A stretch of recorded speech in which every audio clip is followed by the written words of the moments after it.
कल्याण मित्रों, ऐसा मैंने सुना। जब कन्फ्यूशियस मरणासन अवस्था में था तब उसके शिष्यगण चिंतित हो उठे। उन पर से कन्फ्यूशियस जैसे विमुक्त और ज्ञानी संत का साया उठने वाला था। वह अनाथ होने वाले थे। प्रतिदिन जिनके चरणों में बैठकर ज्ञान रूपी अमृत का रसपान करते थे, उसका अस्तित्व समाप्त होने वाला था। जिस ज्ञान सूर्य के पास आकर पल भर में ही लोग अपनी सारी शंकाओं का समाधान पा लेते थे, वह सूर्य डूबने वाला था। इसलिए उनकी चिंता लाजिमी थी। उनकी इच्छा थी कि मृत्यु से पहले गुरु कोई ऐसा ज्ञान दे दें जो जीवन के हर मोड़ पर काम आए। बिना ज्ञान दिए मृत्यु का आलिंगन न करें। गुरु कोई ऐसी बात बता दें जो हमारे जीवन में काम आए। जीवन के लिए सबसे जरूरी ज्ञान देकर ही गुरु मृत्यु का आलिंगन करें।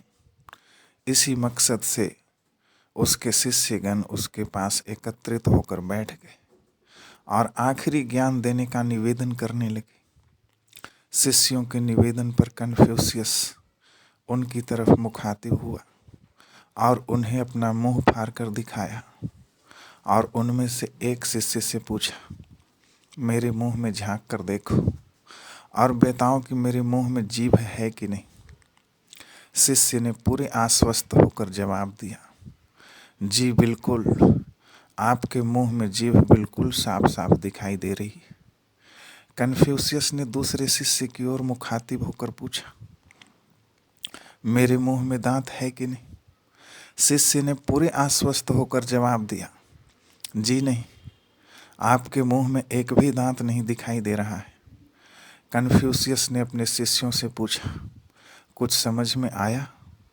सारे के सारे शिष्यों ने न में सर हिलाते हुए जवाब दिया, जी नहीं, हमारी समझ में कुछ नहीं आया, कृपा कर आप ही समझाएं। कन्फ्यूशियस ने उनकी तरफ मुखातिब होकर पूछा, मेरे मुंह में पहले जीभ का जन्म हुआ था या दांत का। सारे शिष्यों ने एक स्वर में जवाब दिया, जीभ का। कन्फ्यूशियस ने फिर से सवाल दागा, तो उम्र के हिसाब से पहले जीभ को नष्ट होना चाहिए था या दांत को। सारे शिष्यों ने एक साथ जवाब दिया, जीभ को।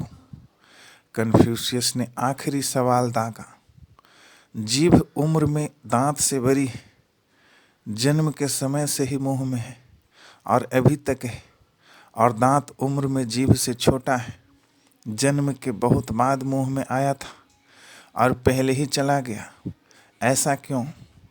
सारे शिष्य एक दूसरे का मुंह ताकने लगे।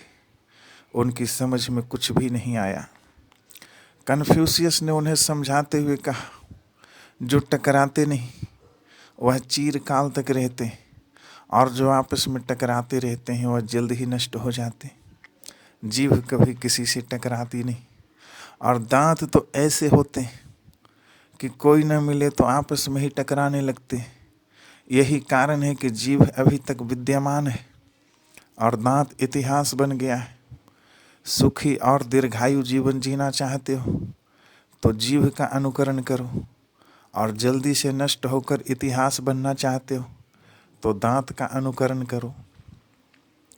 मरने से ठीक पहले कन्फ्यूशियस ने अपने शिष्यों को यही अनमोल ज्ञान दिया।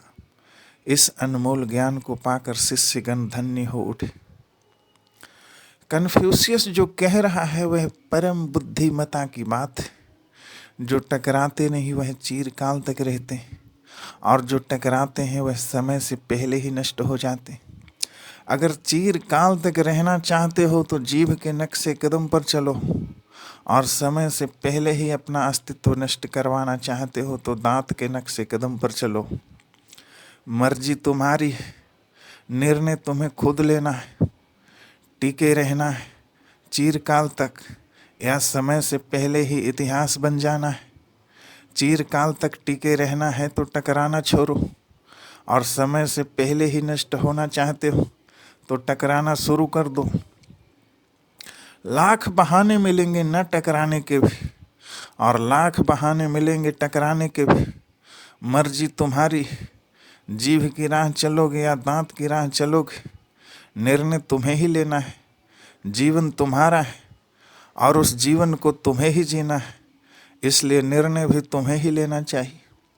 अपने विषय में किसी और को निर्णय नहीं लेने दो। कन्फ्यूशियस जो कह रहा है वह किसी व्यक्ति विशेष के लिए नहीं है, बल्कि संपूर्ण मानव जाति के लिए। कन्फ्यूशियस जो कह रहा है उसे देश और काल से भी नहीं बांधा जा सकता है, वह सब के लिए है। उसे सुनो, समझो और निर्णय लो। दो तरह के मार्ग, एक मैत्री का मार्ग और दूसरा टकराव का मार्ग। एक मार्ग कहता है कि सामने जो भी आए उससे मैत्री स्थापित करो, और दूसरा मार्ग कहता है कि सामने जो भी आ जाए उससे टकराओ।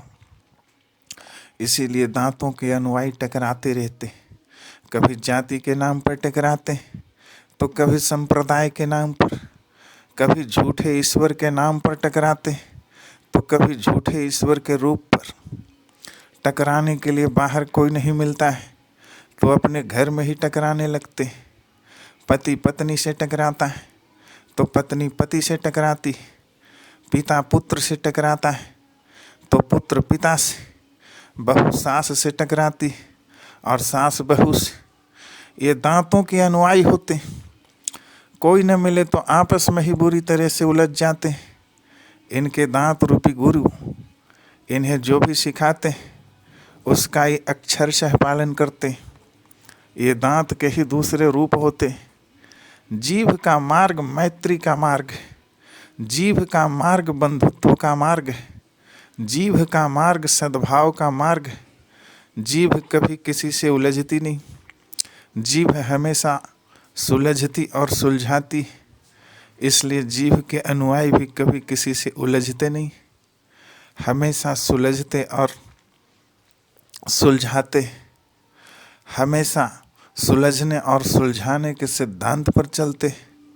मनुष्य के अंदर ही दोनों चीज़ें, जीभ भी है और दांत भी, आदि से लेकर अंत तक रहने वाली चीज़ भी और बाद में आकर समय से पहले ही नष्ट होने वाली चीज़ भी। अब दोनों में किसका अनुकरण करना है, किसकी राह पकड़नी है, मर्जी आपकी। दुख मुक्त जीवन जीते हुए चिरकाल तक टिके रहना है तो जीभ की राह पकड़ लें, और अगर दुख युक्त जीवन जीते हुए अर्थात दुखों से भरा हुआ जीवन जीते हुए समय से पहले ही नष्ट हो जाना है तो दांत की राह पकड़ लें। मानव जाति के लिए कन्फ्यूशियस की यही देशना है।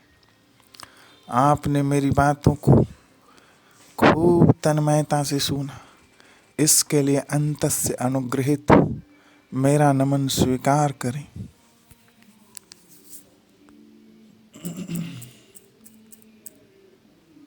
कल्याण।